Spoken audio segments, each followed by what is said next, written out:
इस कहानी की शुरुआत में आर्कटिक की ठंडी जगह पर एक गुफा के अंदर कुछ रिसर्चर्स को एक जमा हुआ क्रीचर मिलता है, जिसे वो बर्फ के साथ ही काट कर अपनी लैब में ले आते हैं। यहाँ रिसर्चर्स को पता चलता है कि ये 40,000 पुराना क्रीचर है, इसीलिए यहाँ पर स्टैनली नाम के एक एंथ्रोपोलॉजिस्ट को बुलाया जाता है। एंथ्रोपोलॉजिस्ट उन्हें कहा जाता है जो पुराने जीवन और नए जीवन के ऊपर रिसर्च करते हैं। और अब जल्दी यहाँ पर सबको पता चलता है कि बर्फ के इस टुकड़े के अंदर जो क्रीचर है, दरअसल वो एक इंसान है जो पिछले 40,000 सालों से बर्फ में जमा हुआ है। ये सुनकर सबके सब बहुत एक्साइटेड हो जाते हैं, क्योंकि ये एक बहुत बड़ी खोज है। ये तय करते हैं कि ये आइसमैन की बॉडी के टुकड़े करके अलग अलग लैब में भेजेंगे, ताकि उस पर ज्यादा से ज्यादा रिसर्च हो सके। जल्दी ये बर्फ को पिघलाकर आइसमैन को बाहर निकाल लेते हैं, जिसके बाद ये उसकी बॉडी को चेक करते हैं। इन्हें पता चलता है कि उसकी बॉडी के सेल्स ज्यों के त्यों है, वो सब के सब एक्टिवेटेड है। साथ ही उसका ब्रेन भी पूरी तरह से ठीक है। अब ये उसे रिवाइव करना चाहते हैं, इसीलिए उसके हार्ट पर इलेक्ट्रिक शॉक देते हैं और जल्दी आइसमैन जिंदा हो जाता है। लेकिन आइसमैन जब अपने चारों तरफ सभी को मास्क के साथ देखता है तो डर जाता है। वो इनसे छूटने की कोशिश करता है। हालांकि ये उसे नींद का इंजेक्शन लगाने की कोशिश कर रहे होते हैं, लेकिन वो बहुत ज्यादा हिल रहा होता है। और तभी स्टैनली समझ जाता है कि मास्क देखकर वो डर रहा है, इसीलिए वो अपना मास्क हटा देता है। जिसके बाद वो आइसमैन शांत हो जाता है और उसे बेहोश कर दिया जाता है। यहाँ पर जितने भी साइंटिस्ट है वो सब के सब बहुत खुश है, क्योंकि एक बहुत बड़ी खोज है। यहीं पर डॉक्टर डियाना भी होती है, जो कहती है कि इस खोज के बाद हमें पता चल चुका है कि इंसानों की बॉडी को हजारों साल तक फ्रीज करके रखा जा सकता है। इसीलिए वो पेशेंट जिनकी बीमारी का इलाज नहीं है, उन्हें हम फ्रीज करके रख सकते हैं, और जब भविष्य में उनकी बीमारी का इलाज आ जाएगा तो हम उन्हें ठीक कर सकते हैं। ये साइंस की मेडिकल की दुनिया में एक चमत्कारी आविष्कार होगा, और ऐसा करने के लिए इन्हें आइसमैन के ऊपर एक्सपेरिमेंट करने होंगे, रिसर्च करना होगा, उसके डीएनए को समझना होगा कि कैसे वो 40,000 सालों तक फ्रीजिंग टेम्परेचर में भी जिंदा रह सका। पर स्टैनली इन सब से सहमत नहीं होता। वो कहता है कि हमें आइसमैन की जीवन शैली को, उनके कल्चर को समझना होगा, ताकि हमें पता लग सके कि कैसे मुश्किल हालातों में भी उनकी बॉडी एडजस्ट हो जाती थी। इसके लिए हमें आइसमैन को उसी माहौल में रखना होगा जिस माहौल में वो रहा करता था, यानी कि जंगल में। डियाना उसकी बात मान जाती है, जिसके बाद आइसमैन के लिए एक माहौल तैयार किया जाता है जो आर्टिफिशियल जंगल होता है। आइसमैन की जब आंखें खुलती है तो वो उस जंगल में अपने आप को पाता है। इसके बाद वो उसी तरह से शिकार करता है जिस तरह से आज से 40,000 साल पहले वो अपने कबीले के साथ किया करता था। आइसमैन अपने प्राकृतिक माहौल में आकर बहुत खुश है। अगले दिन झरने में नहाने के बाद वो मछलियां पकड़ने के लिए जाता है, जहां पर उसे एक पाइप दिखता है। पहले उसे सांप समझ लेता है, पर जब वो पाइप को खींचता हुआ आगे बढ़ता है तो वो एक दरवाजे तक पहुंच जाता है। जैसे वो दरवाजा खुलता है तो देखता है कि अंदर बहुत सारे लैब के कर्मचारी हैं, जिन्हें देखकर वो डर जाता है। सारे कर्मचारी भी उसे देखकर डर जाते हैं। आइसमैन को समझ में आ जाता है कि उसके साथ धोखा हुआ है, इसीलिए वो चिल्लाना शुरू कर देता है, जिसके बाद उसे ट्रैंक्विलाइजर से बेहोश कर दिया जाता है। बेहोश करने के बाद उसे लैब में एक्सपेरिमेंट करने के लिए ले जाया जा रहा होता है। तभी वहाँ पर स्टैनली आ जाता है और कहता है कि वो कोई लैब का चूहा नहीं है, वो इंसान है। उसके पास भी इंसान होने के अपने हक है। हमें इस तरह से उसके ऊपर एक्सपेरिमेंट्स नहीं करने चाहिए। वैसे भी तुम सबने मुझे 14 दिन का वक्त दिया था, जो वक्त अभी पूरा नहीं हुआ। इसके बाद आइसमैन को एक बार फिर से उसी के आर्टिफिशियल जंगल में भेज दिया जाता है। स्टैनली अब तय करता है कि वो खुद उस जंगल में जाएगा, ताकि वो आइसमैन के साथ रह सके और जान सके कि उसकी जीवन शैली कैसे थी, कैसे पुराने लोग इतने ज्यादा ताकतवर थे, ऐसे वो आग की गर्मी को और शरीर को जमा देने वाली ठंड को बर्दाश्त कर लिया करते थे। अगले दिन वो आइसमैन के पास जाता है। आइसमैन उसके ऊपर हमला कर देता है, पर आइसमैन देखता है कि वो उसी की तरह है, इसीलिए वो उसे छोड़ देता है, क्योंकि आइसमैन को वो बिल्कुल भी खतरनाक नहीं लगता। इसके बाद आइसमैन स्टैनली से कम्युनिकेट करने की कोशिश करता है, लेकिन आइसमैन की भाषा पूरी तरह से अलग होती है, जिसे स्टैनली समझ नहीं पाता, और इशारों से ये एक दूसरे को बहुत सारी बातें समझाते हैं। साथ ही यहाँ पर एक लैंग्वेज एक्सपर्ट को बुलाया जाता है, जो कि आइसमैन की भाषा को, उसके इशारों को समझ सके। दरअसल इस एक्सपर्ट को बहुत सारी पुरानी भाषाओं का ज्ञान है। वहीं स्टैनली और आइसमैन की धीरे धीरे बॉन्डिंग बहुत अच्छी हो जाती है। एक रात को दोनों एक साथ गाना भी गाते हैं। और यहाँ पर जितने भी साइंटिस्ट हैं वो किसी भी कीमत पर जानना चाहते हैं कि आइसमैन 40,000 सालों तक फ्रीजिंग टेम्परेचर में बर्फ के अंदर जिंदा कैसे रहा।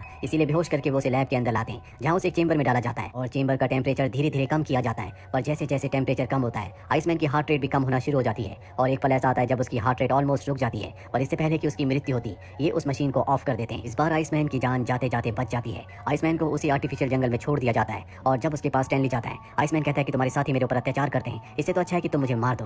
पर स्टैनली ऐसा नहीं करना चाहता। सीधे डियाना के पास जाता और कहता है कि मैं चाहता हूँ कि तुम आइसमैन से मिलो। हालांकि शुरू में वो डर रही होती है, लेकिन उसके कहने पर वो आइसमैन से अगले दिन मिलने के लिए चली जाती है। आइसमैन उसे देखकर बहुत खुश होता है। वो डियाना के करीब जाने की कोशिश करता है, लेकिन स्टैनली उसे समझा देता है कि डियाना मेरी गर्लफ्रेंड है। और अब आइसमैन लकड़ी से जमीन पर एक पक्षी का चित्र ड्रॉ करता है, और वैसे पक्षी का टैटू उसकी चेस्ट पर भी होता है। अगले दिन एक बार फिर से डियाना और स्टैनली उससे मिलने के लिए आते हैं, और आज वो बहुत खुश होता है। वो जमीन पर लकड़ी से एक बार फिर से एक लड़की का और दो बच्चों का चित्र बनाता है, जिससे समझ जाते हैं कि ये उसका परिवार था। और तभी आसमान में ऊपर हेलीकॉप्टर आ जाता है, जिसकी परछाई को वो ऊपर लगे हुए शेड से देख सकता है। ये देखकर वो बहुत ज्यादा एक्साइटेड हो जाता है, ऊपर की तरफ भाग रहा होता है। उसका जोश देखकर ये दोनों के दोनों हैरान होते हैं। आइसमैन बार बार अपना हाथ उठाकर एक ही शब्द बोल रहा होता है, जो होता है भीड़ा। उसे देखकर ऐसा लगता है कि जैसे वो किसी की प्रार्थना कर रहा है। स्टैनली यहाँ से हेलीकॉप्टर को जाने की कमांड देता है। हेलीकॉप्टर के जाने के बाद भी आइसमैन सिर्फ हेलीकॉप्टर के बारे में सोच रहा होता है। स्टैनली अब जानना चाहता है कि भीड़ा का मतलब क्या है, इसीलिए यहाँ के लोकल लोगों से भीड़ा का मतलब पूछता है, जिस पर उसे बताया जाता है कि ये एक मिथिकल बर्ड का नाम है, जिसे गॉड का मैसेंजर कहा जाता है, जो इंसानों को उनके कर्मों के हिसाब से स्वर्ग या नर्क ले जाता है। यहाँ पर स्टैनली समझ जाता है कि आइसमैन हेलीकॉप्टर को वही मिथिकल बर्ड समझ रहा था,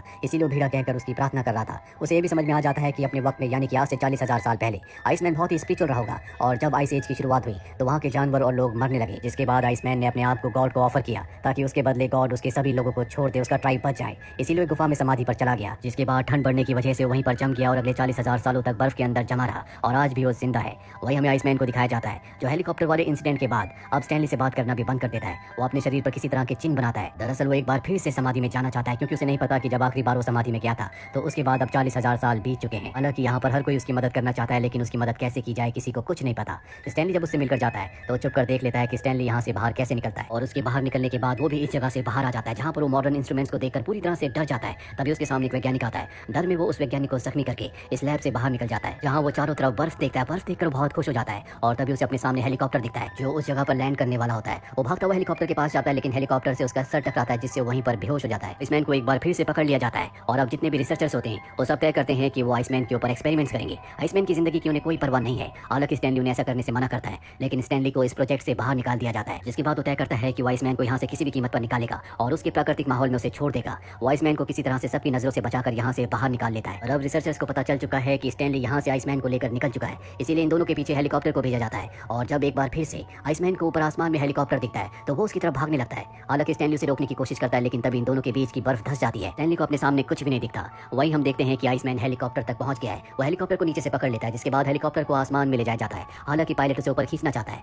पर आइसमैन ऊपर नहीं जाना चाहता। उसे लगता है कि उसने अपने मिथिकल बर्ड को पकड़ लिया है, जिससे उसके दिल, दिमाग और आत्मा में सुकून और शांति होती है। और आसमान में ऊपर जाने के बाद वो हेलीकॉप्टर को छोड़ देता है, जैसा कि आज से 40,000 साल पहले उसने मिथिकल बर्ड से वादा किया था कि वो अपने आप को अपने लोगों को बचाने के लिए न्यौछावर कर देगा। और 40 सालों के बाद उसने ऐसा कर दिया। इसीलिए ऐसा करते हुए उसके दिल, दिमाग और आत्मा में बहुत सुकून और शांति होती है। स्टैनली दूर से सब कुछ देख रहा होता है। शुरू में उसके चेहरे पर तनाव होता है, लेकिन बाद में वो खुशी में बदल जाता है, क्योंकि उसे पता है कि आइसमैन ने क्या किया है।